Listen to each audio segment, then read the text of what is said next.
When you look at the Great Pyramid at Giza, one of the 7 wonders of the world, it's tempting to think that it was simply a magnificent mausoleum created by the pharaoh Khufu, or Cheops, as his final resting place.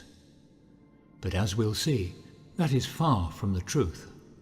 It certainly is a wonder, but a wonder far greater than most people realize.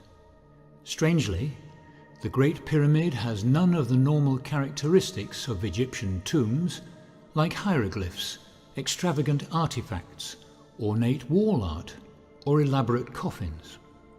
Furthermore, the pyramid was aligned with the points of the compass with a precision that could only be matched by today's engineers. There are about 2.5 million stones, each weighing between 2 and 40 tons, and every one of them perfectly placed. The mathematics required for the unusually impeccable precision of the Great Pyramid's construction would be very advanced. Although, as normal, most of the pyramid was made of grey-yellow nummulite limestone, other, most unusual materials were also used, like rare granite lining the king and queen's chambers, and other rare forms of limestone covering the entire pyramid. But more of that later. In one of the greatest finds of this century, archaeologists have unearthed a 4,500-year-old papyrus, which describes how, unlike many other pyramids, highly skilled technicians led the construction by professional engineers to ensure its precise alignments, including, as now speculated, with the stars of Orion's belt as they were nearly 5,000 years ago. It was also constructed with unusual speed, 20 years at the most. So why the haste? Was it needed for something else? It's a puzzle, and the only way to solve a puzzle is to follow the clues. So, like true researchers, let's do just that. Many people don't realize that the pyramidal cap is missing. It was almost certainly made of solid gold, or gold-plated at the very least. Surely a huge cap of gold worth millions, possibly billions of dollars by today's value, was excessive, even for such an important pharaoh. Gold, as I'm sure you know, is one of the best conductors of electricity. And that's our first clue as to the real purpose of the pyramid. The second clue is the Great Pyramid's interior is incredibly complex. Far too complex for a simple mausoleum. It comprises multiple chambers and shafts that are significantly different from the interiors of many of the other 180 pyramids of ancient Egypt. It was almost as if it were a kind of factory or machine, with chambers of specialized granite, possibly containing materials or equipment, and then connected for some reason by these highly specialized shafts. The third clue is that the entire pyramid was originally covered by a thick layer of limestone, comprising nearly 150,000 so-called casing stones, all highly polished, interlocking, and flat to an accuracy of 1/100th of an inch. It would have been an amazing sight, pure white and brilliant in the tropical sunlight. But it wasn't so much about decorating the pyramid. It had a practical and technical function, hence the extreme accuracy. One of the best electrical insulators is limestone, and the limestone used to coat the Great Pyramid is a rare form which was brought from nearby Tura. Unlike common limestone, Tura limestone does not contain magnesium, which has the effect of reducing its insulation properties. The Great Pyramid was, in effect, the perfect insulator of any electricity that might have been generated within, both containing it and controlling it. The fourth clue is that a rare type of granite, rose granite, was used to construct some of the chambers in the pyramid and was transported more than 500 miles downriver from Aswan. Granite contains silica oxide, better known as the crystal quartz. And the Aswan granite used for the lining of the king and queen's chambers is almost pure quartz, 85%. Why is that important? Well, if you squeeze quartz and many other crystalline substances, static electricity is generated by the compression and movement of the atomic lattices. This is known as the piezoelectric effect, and thousands of years later is used in many forms of our technology. For example, if you have a record turntable, the stylus is typically a diamond crystal or a sapphire crystal that gets bounced from side to side along the grooves. This bouncing compresses or distorts these crystals, generating electricity, which is amplified to make the sounds we can hear. If the ancient Egyptian scientists could find a way to compress the quartz granite inside the pyramid's chambers, electricity would be generated, fully insulated by the limestone covering, and therefore the charge would have no choice but to find its way to the place of least electrical resistance, namely the gold cap.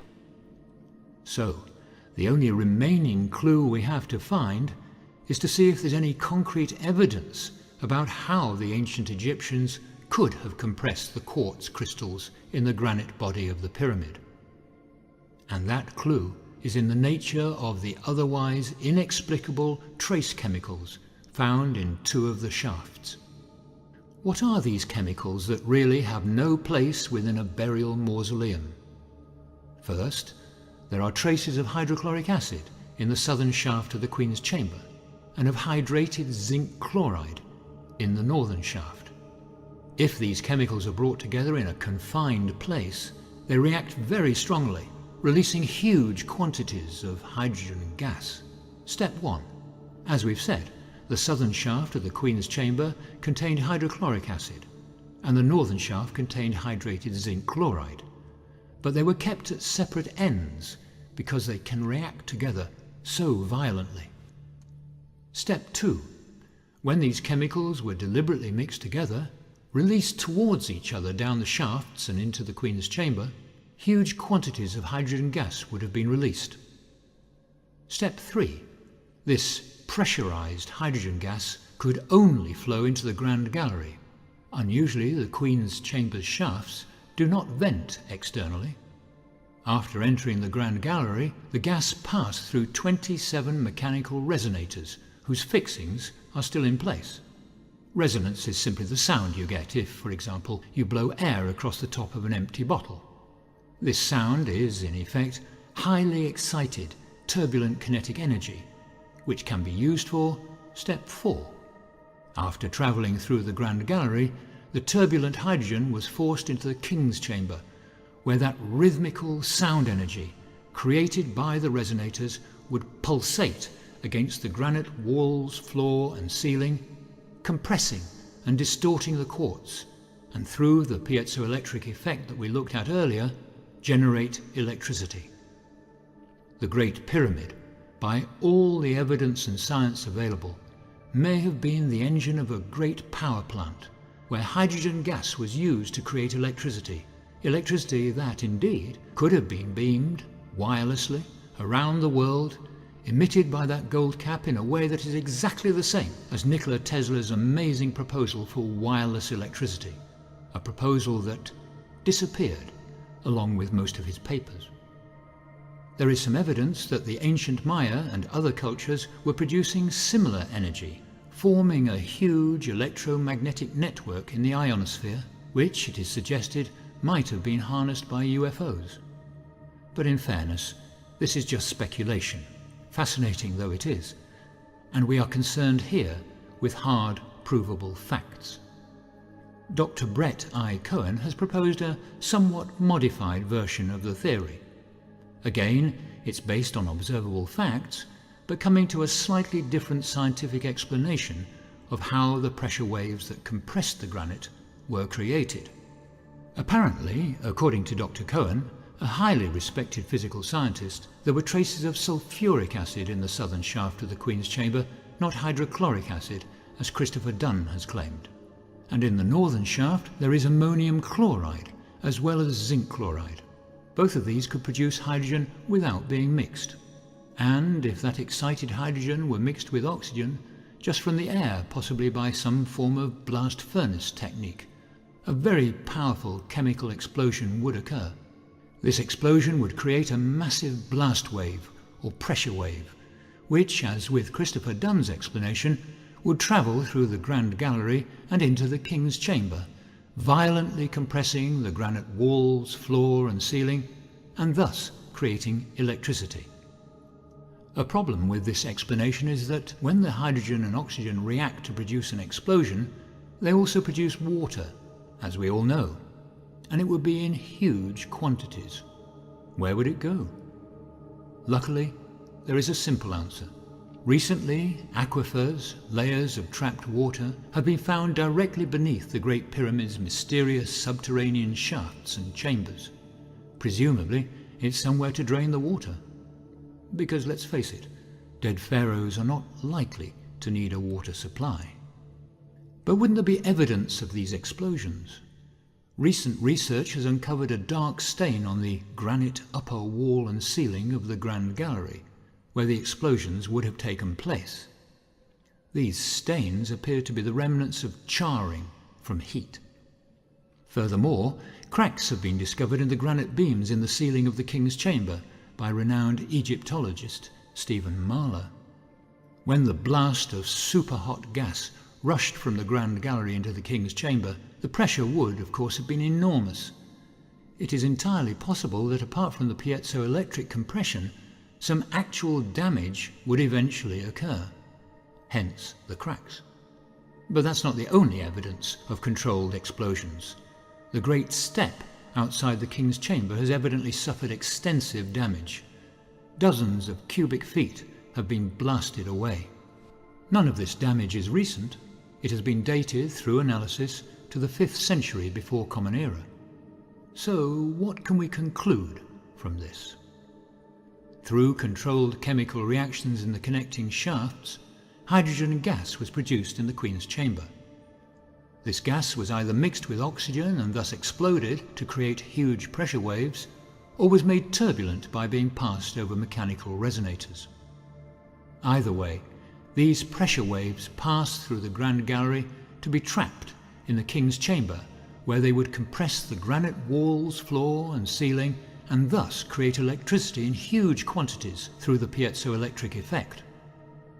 Therefore, it is entirely scientifically possible that the Great Pyramid at Giza was being used to generate electricity thousands and thousands of years before its so-called discovery in the West. Inevitably, there are those who dispute the theory of energy generation in the Great Pyramid. However, facts are facts. And it is a fact that the pyramid is constructed from rare granite with piezoelectric properties, that the pyramid is fully insulated with rare limestone, and that it was capped with gold, one of the best natural conductors of electricity. Skeptics can try and dispute the electricity generation theory, but the science holds up. And if the science holds up, then a theory is valid. So why do people so vehemently poo-poo this theory? It's probably down to simple psychology. Every generation tends to think that it is the most advanced one that has ever existed, that earlier civilizations are inevitably more primitive than we are. Actually, in the minds of many, more stupid than we are. And the fact that you are interested in early civilizations and their achievements shows that, thankfully, you have the intelligence to avoid this arrogant prejudice. Indeed, this arrogance is harmful to our understanding of the story of human civilization and our appreciation that, as Sir Isaac Newton said, we all stand on the shoulders of giants. For example, at school, we were taught that the blast furnace was invented in Europe only a few hundred years ago. And yet the Chinese, without doubt, were using it nearly 2,000 years ago for the production of high-quality steel for their farm tools and weapons. We started with a puzzle, and we have followed the clues the evidence and the science. And in conclusion, we are left with two simple questions. First, is there definitive proof that the Great Pyramid at Giza was used by the ancient Egyptians for the production of electricity? Whilst there is some most convincing evidence, the answer, at the moment, has to be no. More evidence is needed. But second, is it scientifically and technically possible that it could have been used for that? And the inescapable, provable answer is yes. Scientists say that they have found a mysterious chamber hidden deep inside Egypt's Great Pyramid of Giza. The cavity is the first larger inner structure discovered inside the pyramid since the 19th century. Jonathan Vigliotti is in London's Petrie Museum of Egyptian Archaeology with what researchers think it might be. Jonathan, good morning. Good morning. Egyptian culture has mesmerized researchers like those here at London's Petrie Museum for centuries. Scientists spent 2 years using new technology to see through the pyramid. It's still unclear what's inside the chamber, but the dream scenario would be finding artifacts like these, new clues into our ancient past. Egypt's Great Pyramid has been shrouded in mystery for hundreds of years. Now, with the help of modern science, a breakthrough discovery. The hidden chamber stretches around 100 feet, about the same size as the Statue of Liberty. It was discovered just above the Grand Gallery, a corridor that leads to the burial chamber of Pharaoh Khufu, for whom the pyramid was built. Only for the moment talking about a void. Mehdi Tayoubi is part of the international team of researchers who made the discovery. At the moment, it's still unclear what exactly this void is. Maybe it could be a second Grand Gallery, or if it's horizontal, a big tunnel. Using a technique called muography, researchers planted special plates inside and around the pyramid that recognize subatomic particles passing through the rock, revealing what is stone and what is empty space. This kind of CAT scan for rock allows them to look deep inside the 4,500-year-old structure without drilling holes. For several years, archaeology and looking at this kind of monument was a kind of destructive approach. And now we demonstrated that we can scan and look behind the stone. Some experts have suggested the pyramid's architects designed the space to help maintain structural integrity. Researchers say currently there are no plans to drill into the cavity, but they are developing a tiny flying robot, which one day might be sent in to explore what's inside.